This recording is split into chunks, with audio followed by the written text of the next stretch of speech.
Oke, kembali lagi di Apa Kabar Indonesia Pagi. Kita juga masih menantikan Bang Andreas untuk bergabung bersama kami. Sebelum ke Mas Ani dan juga Bang Nara, sedikit ke Mas Pangi. Arah politik akan seperti apa nih pasca putusan MK kemarin? Apakah memang ruang koalisi akan terbuka lebar?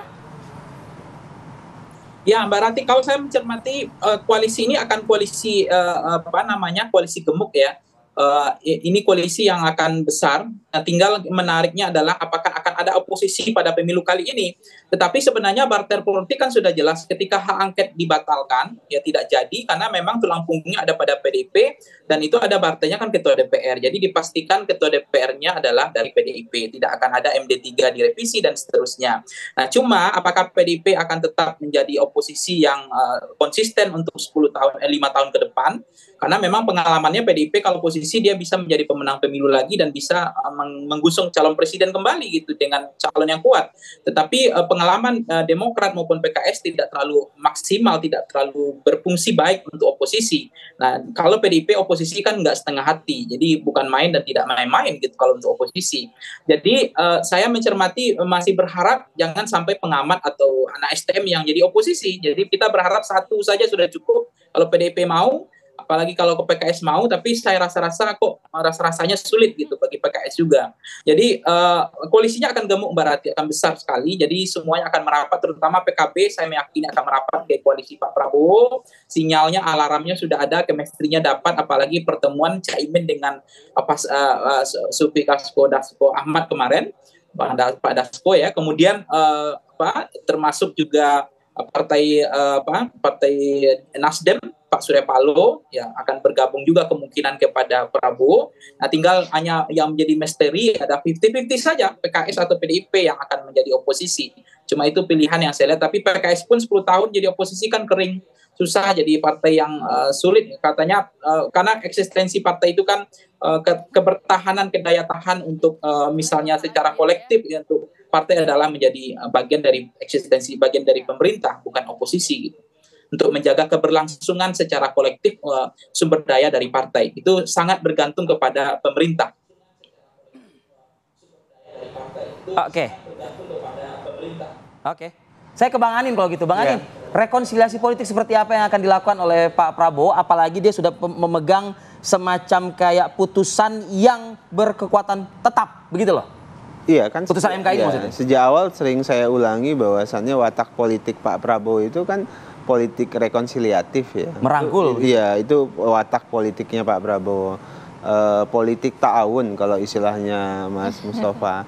Nah, semangat ini yang selalu dibawa. Artinya Pak Prabowo hari-hari ini tentu ingin bertemu dengan Bu Megawati misalnya, kemudian insya Allah nanti juga akan bertemu dengan Gus Muhaimin dan PKB, kemudian akan bertemu dengan semua para pihak lah yang selama termasuk ini, PKS di situ. Iya, jadi rival politik Pak Prabowo dan partai koalisi. Itu mengajak merangkul gitu. Begini, ada dua hal ya. Hal pertama adalah tentu kita harus membangun yang disebut dengan mutual understanding, bahwasannya Pak Prabowo ingin mengakselerasi agenda Indonesia Maju. Nah, mengakselerasi agenda Indonesia Maju itu butuh mutual understanding, kesepahaman yang saling menguntungkan.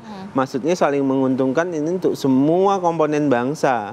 Nah, artinya apa? Kalau kemudian di pertemuan itu ada kesepahaman, kita ingin mengakselerasi Indonesia yang maju, apakah kemudian nanti akan ada di luar pemerintah atau bersama dengan pemerintah, itu hal yang berbeda. Perlu check and balances loh. Betul, semua harus cek semua. Betul, makanya tadi saya sebutkan tidak semua mungkin bisa diajak di dalam pemerintahan. Pak Prabowo sadar betul kita butuh kekuatan check and balances, oposisi baik itu di parlemen maupun di kelompok masyarakat sipil. Nah, itu Pak Prabowo percaya betul terkait dengan itu. Nah, oleh sebab itu tapi jangan lupa juga kita ingin membangun kekuatan parlemen yang bisa mendukung pemerintah dalam hal ini kebijakan. Makanya tentu kan ada di luar itu sekarang itu ada PKB, ada Nasdem, ada PKS, ada PDI, ada P3. Kita nggak tahu apakah P3 akan masuk parlemen atau tidak. Nanti kita lihat MK gitu. Tapi yang jelas Pak Prabowo ingin membangun mutual understanding, ingin mengakselerasi agenda Indonesia Maju. Siapa yang nanti akan bersama di dalam pemerintahan, dalam koalisi Indonesia Maju, saya belum bisa jawab. Oke, tapi mutual understanding begitu ya. Bang Nara, tapi kalau melihat nampaknya juga Pak Prabowo kan wataknya memang merangkul semua pihak begitu. Tadi dikatakan oleh Mas Ipang bahwa ini nampaknya koalisinya koalisi gemuk. Nah, sudah ada tanda-tanda yang pihak-pihak yang akan diajak masuk ke dalam itu. Tadi. Ya gini, kalau pada pemilu lampau, saya juga terlibat juga. Pak Prabowo memang sukanya merangkul, Pak Jokowi aja dirangkul kok. Oh, kebalik ya. Jadi satu koalisi akhirnya. Nah sekarang ini meskipun Pak Anies itu semalam bilang ke kami bahwa putusan MK itu sebagai pertanda selesainya pemilu 2024. Tapi pada kalimat pertama Pak Anies mengatakan kita gagal menjaga marwah MK karena apa? Kita menjaga pelemahan demokrasi ternyata sampai MK juga. Artinya apa? Yang dulu dikatakan mungkin hanya sampai Anwar dipecat selesai, ternyata diduga sampai sekarang pun pelemahan demokrasi itu nggak selesai. Maksudnya harus kita jaga juga. Jadi nggak cukup legowo ya untuk nantinya berkoalisi bukan, gitu? Kalau secara politik legowo, tetapi begini, ini untuk pelajaran ya, untuk pelajaran. Artinya apa? Meskipun pemilu sudah selesai, meskipun nanti ada rekonsiliasi atau entah apa kalimatnya atau diksinya apa, tetapi pelajaran pemilu 24 akan tetap menjadi pelajaran ke depan supaya tidak terulang. Misalnya nih kan ada dari salah satu yang dissenting opinion kemarin mengatakan soal KKN itu, maka Pak Anies mengatakan ya kita harus menjaga amanah reformasi, salah satunya adalah mencabut budaya KKN. Nah ternyata pada pemilu ini masih terjadi. Artinya PR berat kita ke depan masih lebih berat lagi. Tapi Anda melihat rekomendasi-rekomendasi yang kemarin dikeluarkan kalau dari sisi Mas Anin, ini masih cukup kurang, masih kurang untuk demokrasi Indonesia ke depannya? Makanya perlu oposisi, perlu orang yang atau pihak, atau kalau yang bisa oposisi kan sebenarnya partai. Tetapi masyarakat ya, civil society perlu ada mendukung ya, siapapun yang ada di luar pemerintahan. Maka semalam memberi kode Pak Anies itu.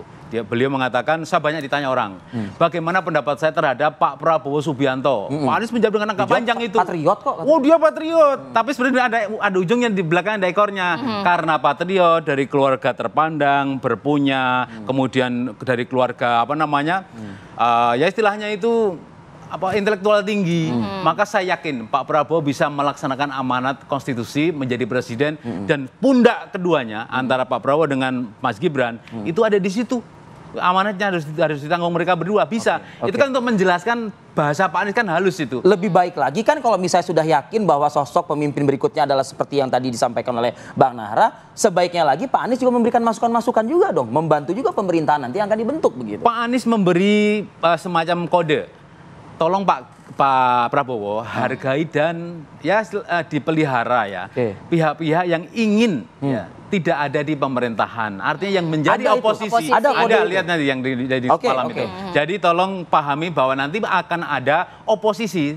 Tolong itu dihargai dan dihormati dan seterusnya. Artinya itu kode. Entah itu pendukungnya Pak Anies yang nanti mungkin atau Pak Anies sendiri yang akan bergerak. Dan itu sudah pasti kami akan tetap di jalur perubahan bersama Pak Muhaimin. Nah itu akan mengganggu merongrong pemerintahan yang nanti akan dibentuk oleh Pak Prabowo nggak kira-kira Bang Anies? Pak Prabowo tidak melihat hal setragis itu gitu. Jadi yang jelas Pak Prabowo melihat ya komitmen Pak Prabowo merawat demokrasi itu adalah harga mati begitu. Kemudian kedua Pak Prabowo percaya betul bahwasannya demokrasi kita ini punya keunikan dibandingkan dengan demokrasi di negara lain. Nah, keunikan itu salah satu wataknya adalah gotong royong. Nah, makanya tadi saya sebutkan kita perlu membangun mutual understanding, konsensus begitu. Baik itu mau di luar pemerintah atau di dalam pemerintahan itu bagian dari sikap politik. Tapi beberapa hal yang perlu dicatat adalah ada hal yang harus kita kerjakan bersama-sama untuk kemajuan bersama. Tapi ada juga yang kita bisa berbeda. Nah salah satunya ya kritik. Nah, kalau dalam bahasanya Partai Umat ini misalnya ada amar ma'ruf nahi mungkar. Yang bisa mau dimakrufkan bersama-sama ya kita bermakruf gitu. Tapi yang harus nahi mungkar itu ya harus dimungkarkan begitu. Kira-kira gitu. Nah itu yang perlu dilakukan. Nah kemudian ketiga, nah ini agak unik. Hari ini menurut saya udah partai-partai politik yang mohon maaf dalam tanda kutip belum beruntung di kompetisi ini, itu sudah bergerak masing-masing. Jadi mereka tidak mau Mas Anies ngomong A begitu ya, mereka jalan ke B masing-masing ada saja. masing-masing Pun lah demikian pastinya. dengan Mas Ganjar. Jadi kalau sekarang mau mendengarkan arah dan gerak politik, dengarlah Muhaimin Iskandar, dengarlah Surya umum Paloh, partainya. dengarlah Megawati, dengarlah siapa lagi dan lain-lain. Jangan dengar Anies Baswedan. Ya, maksud saya arah politik sekarang itu Mas Anies tidak bisa menentukan arah politik sekarang karena itu tadi tidak punya gerbong partai politik. Nah, apa yang ingin saya ingatkan? Inilah pentingnya para politisi harus jadi satria. Satria itu ada kalau Anda mau bertarung, masuklah partai politik. Jadi jangan berjubah. Jadi banyak orang sekarang tapi itu kritik dari berjubah. civil society kan boleh-boleh Betul. saja. Iya, itu sah dan harus. Saya kan mendukung full. Cuman Ini kebebasan sekarang berekspresi kira-kira nanti di pemerintahan berikut. Wah, Pak Prabowo memberikan dijamin nggak nih? uang luar biasa. Oke. Itu tapi saya catatan penting ini para politisi, karena politisi ada yang berpartai, ada yang enggak. Jadi baiknya politisi itu berpartai. Jangan berjubah. Ada yang berjubah agama dengan menggunakan ormas, misalnya ada yang berjubah LSM dan sebagainya. Jadi berhenti begitu, nggak sehat. Mustafa lebih keren dia masuk partai politik. Lebih bagus. Baik, menarik sekali. Ini Bang Andreas gimana nih? Kita masih akan menantikan ya, apakah memang Bang Andreas bisa bergabung bersama kami, dan kita juga akan mendengarkan komentar dari Mas Ipang seperti apa. Saat lagi tetap bersama kami di Apa Kabar Indonesia Pagi.